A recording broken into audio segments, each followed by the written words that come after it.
It's January 1st, 2019. It is a brand new year, a new window manager. I am leaving Qtile behind and I am switching to i3 as of today. Qtile, one of my favorite tiling window managers, written entirely in Python, very easy to set up, very easy to configure. I really loved everything about Qtile. I'm actually really going to miss Qtile, just the power of it, the functionality, just everything about it. I'm really kind of dreading switching because things just worked so well with Qtile once I got it set up. Now everything is about to change. Now I'm going to i3 and let's see how it goes.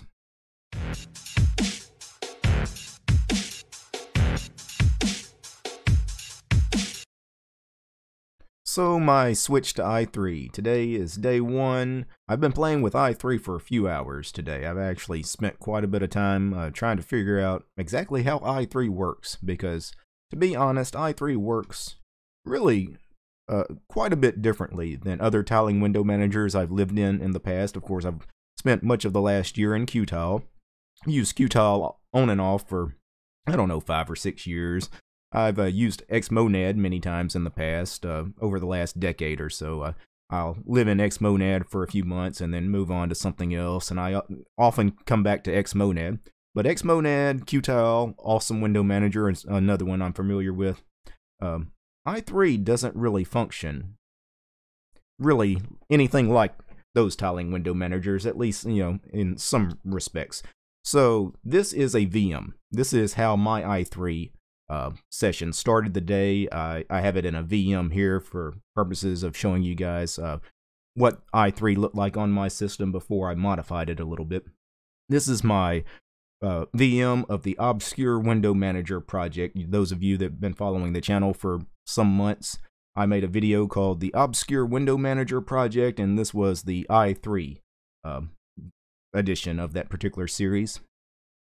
This is Manjaro's i3 edition. I customized it a little bit, you know, on that video, the Obscure Window Manager project video, but it hasn't been customized that much. It's still pretty basic.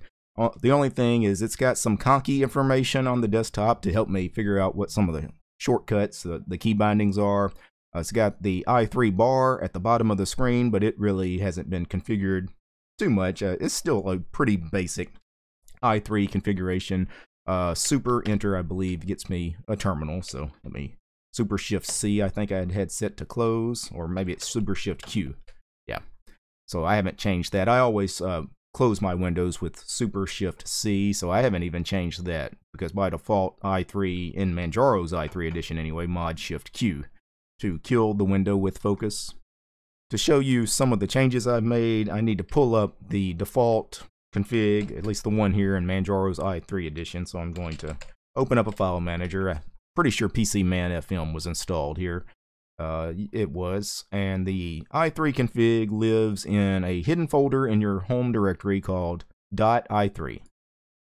And in that folder there is a document called config. Let's open it with Genie. So zoom in, Control ++ to zoom in. There we go. So again, I haven't spent but a few hours in i3 today, but this is the config file I started the day with, and immediately there were some things that just really bugged the hell out of me.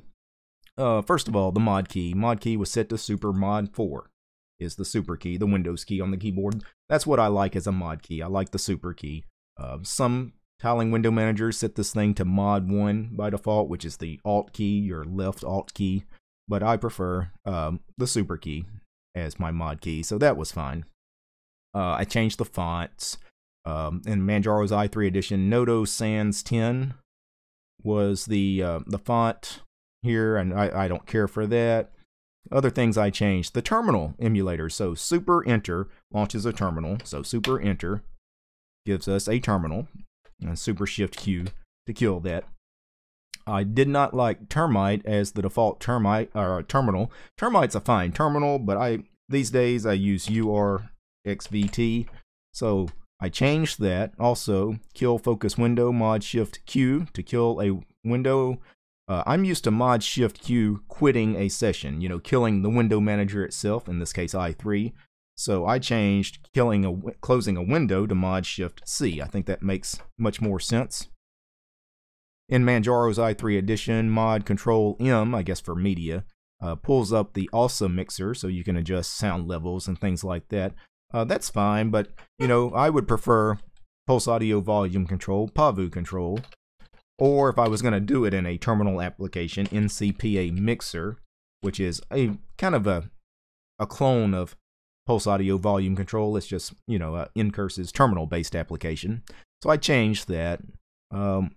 They have Pale Moon installed by default in Manjaro's i3 edition. I got rid of that. I put Firefox on the system, and I have mod plus F1 set to launch Firefox.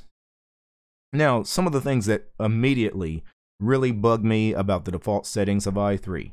So, most tiling window managers use the Vim keys, H, J, K, L, which are your arrow keys in Vim. H moves you to the left, J down, K up, L to the right. Well, for some reason, i3 has the Vim keys shifted over 1. So to navigate, you use J, K, L semicolon rather than H, J, K, L. So immediately, I changed all this. So J, K, L semicolon here to focus left, down, up, right.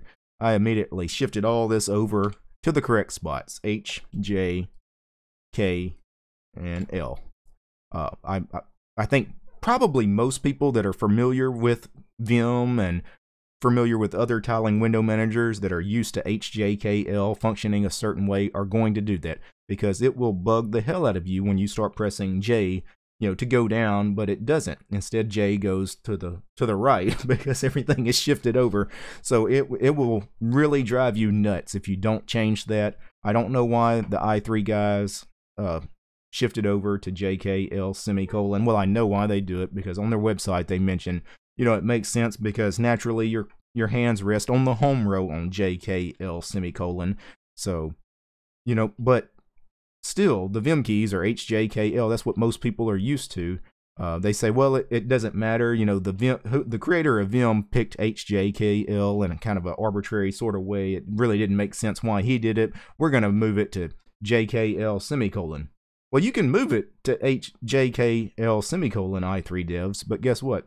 The rest of the world's still using HJKL. All these other Vim-like applications like VIFM and Ranger and various other applications, they're all using HJKL for the navigation.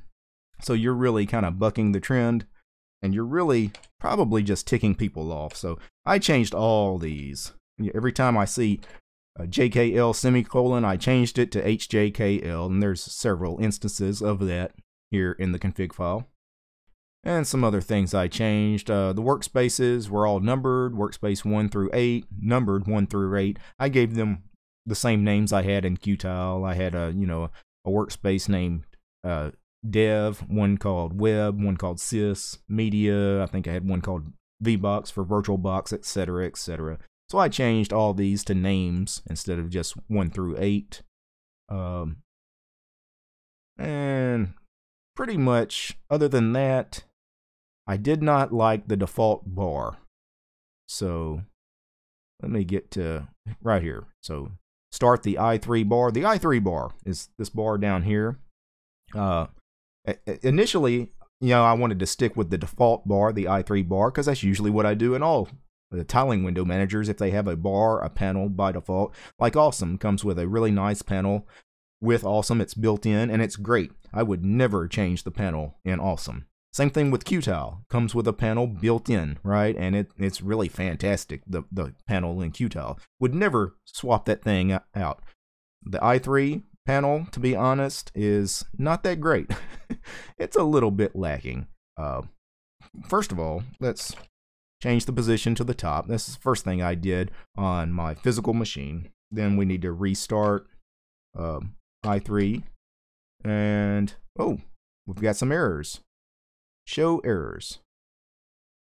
It didn't like it when I changed the key bindings for HJKL, from JKL semicolon to HJKL, because now there's some duplications of the key bindings, because they were using like mod plus H to do other things, where now, so I've got to go back and fix some of that. And I'll go back to doing that later. But anyway, I moved the bar to the top. The bar is fine, but I wanted to change some of the colors of some of the little widgets in the i3 bar. And there's no real way to change the colors. Like changing the colors, I can change the colors for everything, but I can't change the colors for each individual widget. The only one that's a little differently is LAN here for the internet.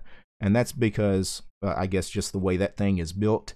But I cannot change the color for like CPU and have it different than the color for the disk available disk space here in the next section. You can't do it. You can't, these have to all be the same color. This, the battery, the time and date here. So one of the first things I did, other than setting up some key bindings, getting back to HJKL for all the navigation stuff, and then of course setting hotkeys for all the programs I use on a daily basis, things like Firefox and OBS and things like that. The next thing I did was I installed Polybar. I'd never used Polybar. It's a program I've been wanting to check out on the channel anyway. So in an Arch-based Linux distribution, you would sudo pacman -S Polybar.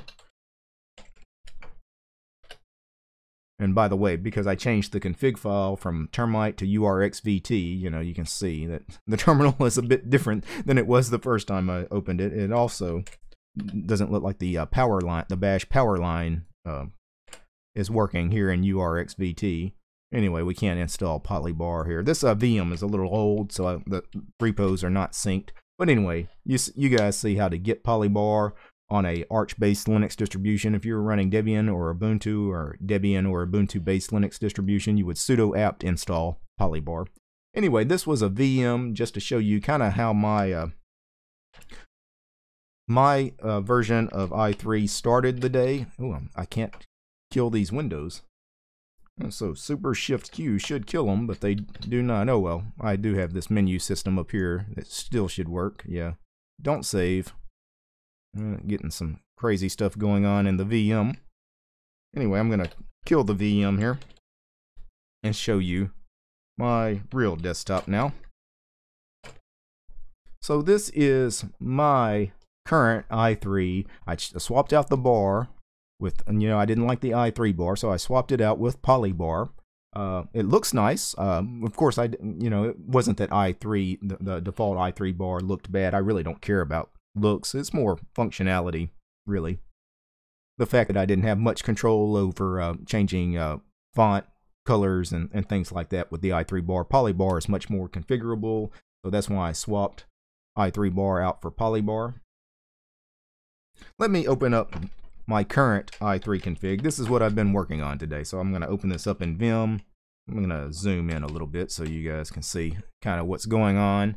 So very similar to the config I started with that I just showed you in the VM. Of course, I've changed a few things. Again, mod shift C now kills a program instead of mod shift Q. Then I added all my key bindings that I used in Qtile. I set them to the exact same key bindings. That way I didn't have to remember them. So for me, mod and then 1 on the keypad always opens up the Lynx web browser. So I set that up here to do the same. This is going to open up, by default, it opens up distrowatch.com in the Lynx web browser. Mod shift C to close. So mod 2 here opens up Googler. So mod 3 opens up Newsboat, etc., etc. Mod shift 9 opened up my i3 config in Vim. That's how I got this. Mod shift 1 opens up my file manager, VIFM. Mod shift C to close, etc., etc. I have a bunch of programs hotkeyed based on the keypad. I have mod plus 1 through 9 on the keypad, hotkeyed to various programs I use. I have mod key plus shift, keypad 1 through 9 also binded to a bunch of programs, and then I have mod key plus control, keypad 1 through 9 binded to a bunch of programs I use. And again, I've moved focus, changed focus on Windows. It's now HJKL rather than JKL semicolon. So I changed all the instances where it was shifted over. I put it back to the proper keys. anything else standing out here that I changed? Of course, I changed the workspaces. I mentioned that here, the workspace names. And that was pretty much it. Oh, of course, I got rid of the section of the config that launched the i3 bar because now I'm running polybar. If I go to the auto start section here, you will see the very first line for auto start here is launching .config polybar launch.shell. I had to write my own custom shell script here to launch polybar. This is how you do this in i3. So I think I put the it's .config. Where's .config? And then polybar right here, and launch.shell, and I'll open it in Vim and zoom in.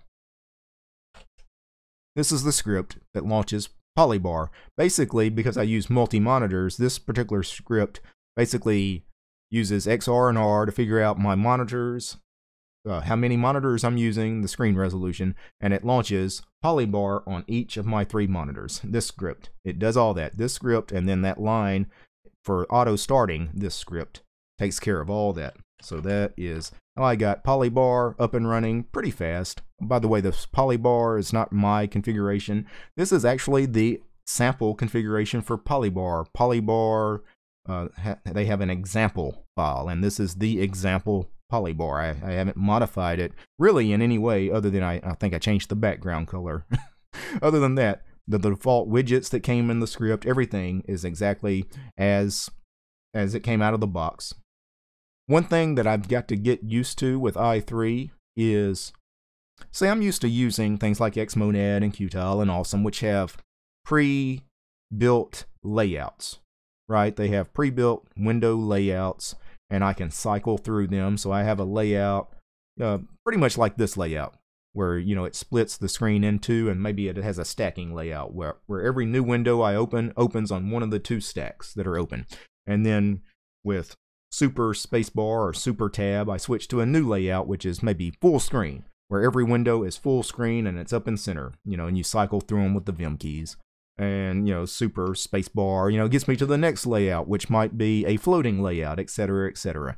i3 doesn't have any of these pre-built layouts.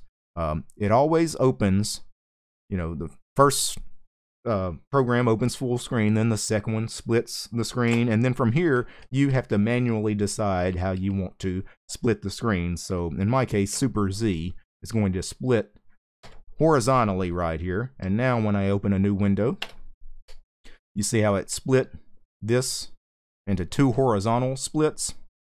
If I would have typed, we see I have focus on the far right column now. If I do Super V, we can do a vertical split for the next window, and it splits it that way, etc., etc. I can do a horizontal split for the next one and keep cycling through here. If I wanted to, I can get focus on the big window here. I'll split it horizontally, and then the next window I'll split vertically, etc. So you can, you pretty much do all of this on the fly. You decide how you want to split everything on the screen.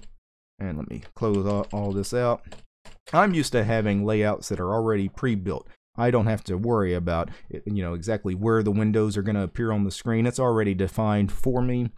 And to do that in i3, I guess it doesn't have that kind of functionality built in, but I found, again, you have to write shell scripts to get this kind of functionality.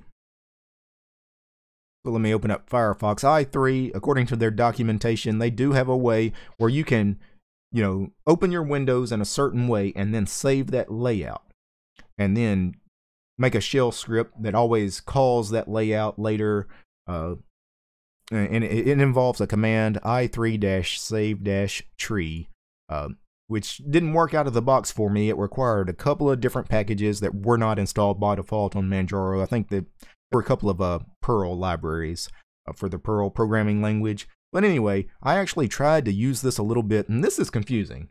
I've got to be honest.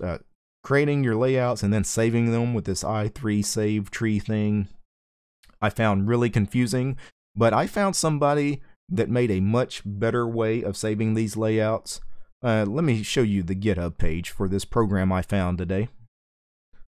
So this page on GitHub, i3-layout-manager. So the i3 layout manager is the name of this particular program. It does exactly what that previous page I showed you does. It just does it in a graphical sort of way, and it's much easier, much simpler to understand.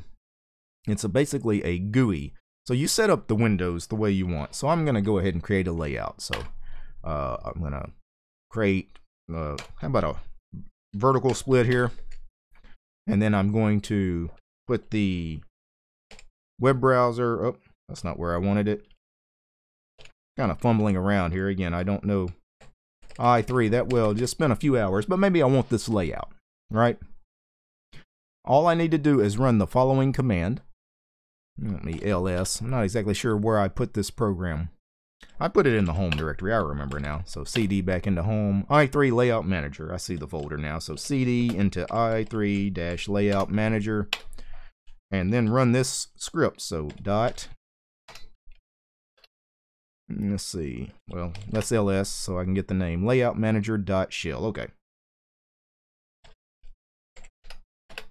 If you run that, then Rofi launches, and within Rofi it asks, do you want to load a layout? If you already had one saved, do you want to save this current layout, or do you want to delete a layout? Well, I want to save, so if I click save here, now it's going to ask me the name of this layout, and I'm going to choose test layout. Hit enter, and now I have that saved here. So I went to a different workspace here, a new monitor and a new workspace, so there's nothing on it. I'll show you how this works. I already saved a layout earlier to test this out. So what I could do is, well, let me get out of Rofi. Let me go back to the i3 layout folder I had. Now that's the folder I created when I cloned i3 layout manager from GitHub. And then run the script that's in there, which is the layout-manager.shell script.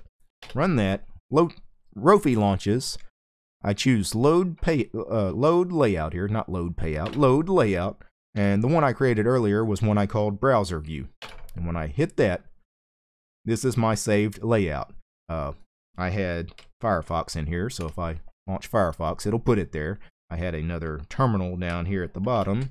So that is how I get my saved layout. That way I can always come back to this layout if this is something I wanted to use in the future. So, I don't know.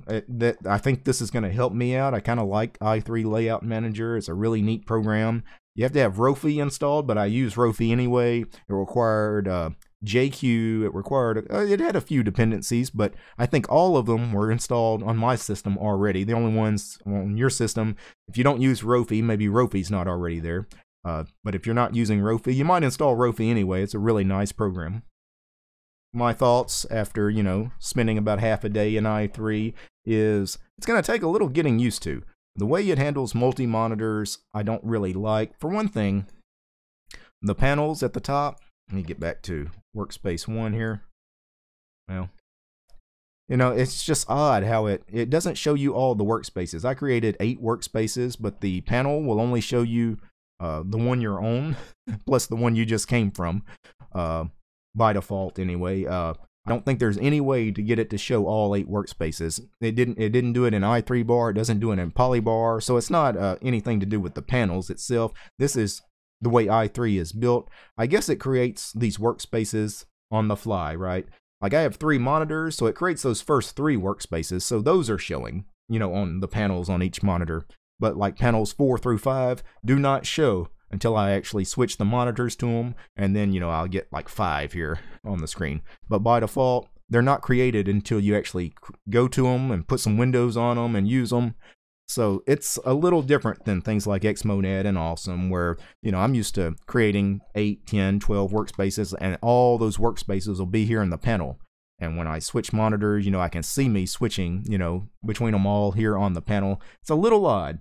I got to be honest, it kind of bugs me, that particular aspect of i3. Also, I'm not exactly sure how i3 swaps programs between monitors, so I open this terminal, and I am on workspace 1, I believe, here. Yeah, I'm on workspace 1. No, I'm on workspace 5. Now that's 5, that's 1. Anyway. So, what if I wanted to send this to workspace 2? So Super Shift 2 is how I did it in most other tiling window managers. That really doesn't do anything. Just Super 2 takes me to workspace 2, but if I go back to workspace 1, that terminal is still here. I think I have to do something like Super Shift, maybe the arrow key to the right. Well, that got me to the next workspace. It moved me over one workspace to the right, but it actually sent that terminal to the monitor to the right, but it wasn't the next workspace I wanted to go to. And that's confusing. I don't know if you guys actually know what I'm talking about, but instead of sending, I was on workspace 1 and Super Shift the right arrow key sends it to workspace 2, but my third monitor is not on workspace 2, it's on workspace 7 right now. It actually sent that to workspace 7 because it sent it to the next monitor.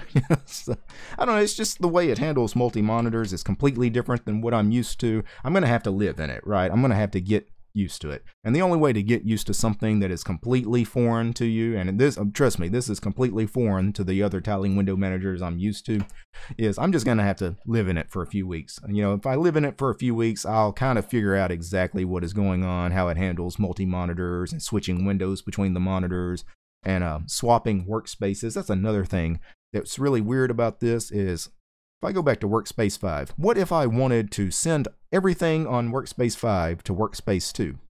Most tiling window managers, there's just a key binding you'd create.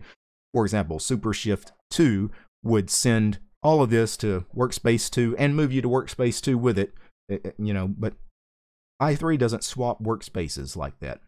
You actually have to create, again, I found a page on the internet. You write a shell script that includes some functionality to get that kind of workspace swapping to work for you out of the box. That it doesn't work out of the box, So it's a lot of hacking on i3. To be honest, I expected i3. A lot of people talk about how noob friendly i3 is, but a lot of the functionality I want in i3 is not built into i3. I have to write shell scripts and install third-party programs and things like that to get the functionality I want out of i3. Where, to be honest, I didn't have to do any of that with Qtile. Everything I wanted to do with Qtile was built into Qtile. Same thing with Xmonad. If you install the base Xmonad packages and then the Xmonad contrib packages, which have a lot of extra goodies, you have everything you could possibly want to do with Xmonad, right? You don't have to, go and find all this third-party stuff to install. i3, I'll be honest, I haven't been that impressed with it here in day 1, but again, it's my first day. I'm going to live in it, at least a while. I probably, at a minimum, I'm going to spend a month in it. I may spend many months in it. Who knows? I may enjoy i3. I may end up loving i3 and sticking with it long term. This show was made possible by Ansem, Carlos, Chris, Dylan, Leo, Rob, Tony. They are the producers of this show. They are my highest tier patrons over on Patreon. Show is also brought to you by all those fine ladies and gentlemen. You see all those names on the screen. They are the supporters of this channel. If you would like to support this channel, please support DistroTube over on Patreon. Peace, guys.